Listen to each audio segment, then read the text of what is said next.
Bonjour, je m'appelle William Della. Je vais vous parler d'une étude sur le logement réalisée en Côte d'Ivoire. Cette étude a été dirigée par le Centre pour le financement du logement abordable en Afrique, CAF. Elle aborde deux questions très anciennes sur le logement dans les pays africains. Quels sont les coûts de construction d'un logement abordable sur le continent africain? De quelle façon le logement contribue-t-il à l'économie de la Côte d'Ivoire? À l'heure actuelle, la Côte d'Ivoire est un pays majoritairement urbanisé. Le pays a vu sa croissance économique s'accélérer considérablement ces dernières années.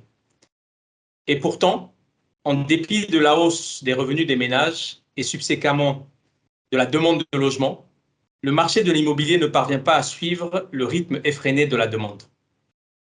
En 2017, la pénurie de logements en Côte d'Ivoire était estimée atteindre 500 000 habitations. Chaque année, ce nombre augmente de 40 à 50 000 unités. C'est colossal, n'est-ce pas? Et par suite de cette pénurie, la situation du logement ivoirien ne fait que se détériorer jour après jour. Afin d'examiner le coût du logement, le CAF a entrepris d'en faire une analyse comparative des prix, ce qui constitue d'ailleurs un nouveau point de référence. Cela nous permet en effet de calculer et de comparer les coûts d'une maison aux spécificités standards aux quatre coins de l'Afrique. Sur la base d'un design et d'un métrage standard, le CAF a demandé à un économiste de la construction dans chaque pays de proposer un devis pour construire une maison dans la ville principale ainsi que dans une ville secondaire. Le CAF a fait cela pour un nombre de villes dont Nairobi, Abidjan, Dodoma, Accra, Lagos, Kampala et Pretoria.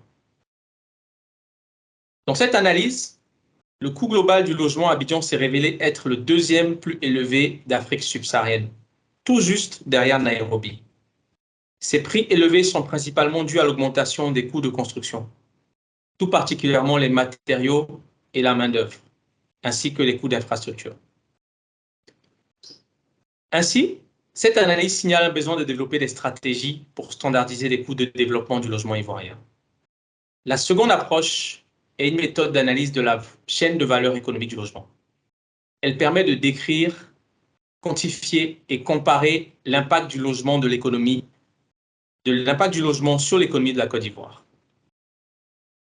Il a été plus difficile que prévu d'obtenir un panorama des données sur le secteur du logement ivoirien pour cette analyse. Le CAF a eu en effet certaines difficultés à acquérir le niveau de données requis pour produire une estimation précise du logement dans l'économie ivoirienne.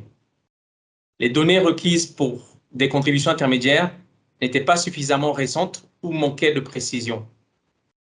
Les données autour des secteurs économiques étaient focalisées sur la production agricole, sans aucun aperçu sur les activités de construction de logements.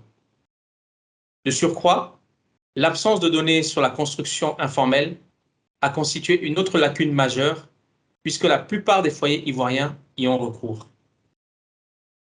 Nous nous sommes fiés à des informations économiques limitées rendues disponibles par l'INS, l'Institut national de statistique, combinées aux informations tirées du processus d'évaluation des prix du parc immobilier. À partir de ces sources de données, nous avons évalué que la chaîne de valeur de la construction de logements en Côte d'Ivoire aurait pu contribuer au PIB 2019 à hauteur de 1 520 milliards de francs CFA, équivalent de 2,44 milliards de dollars américains. Les contributions intermédiaires constituaient 69% de ce montant, tandis que la valeur brute composait 31%. Le montant des dépenses des ménages dans les loyers était estimé à 1 539 milliards de francs CFA, l'équivalent de 2,47 milliards de dollars américains. Grâce à ces études, nous avons un aperçu de la valeur du logement dans l'économie ivoirienne.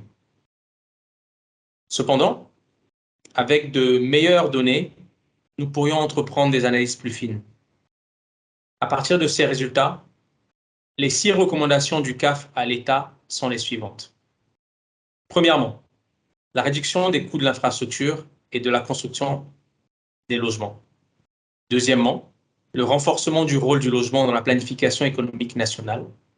Troisièmement, la production de nouvelles données nationales qui pourront soutenir le développement de politiques efficaces. Ensuite, il est également nécessaire de bâtir un secteur local robuste de distribution de matériel de construction, de standardiser les marchés de construction et enfin, de parfaire la disponibilité des terrains et services. Merci pour votre attention. Vous pouvez lire le rapport de ces études dans son intégralité en suivant les liens transmis. Je suis impatient de lire vos commentaires sur les idées et approches utilisées dans le forum de discussion. Merci pour votre attention.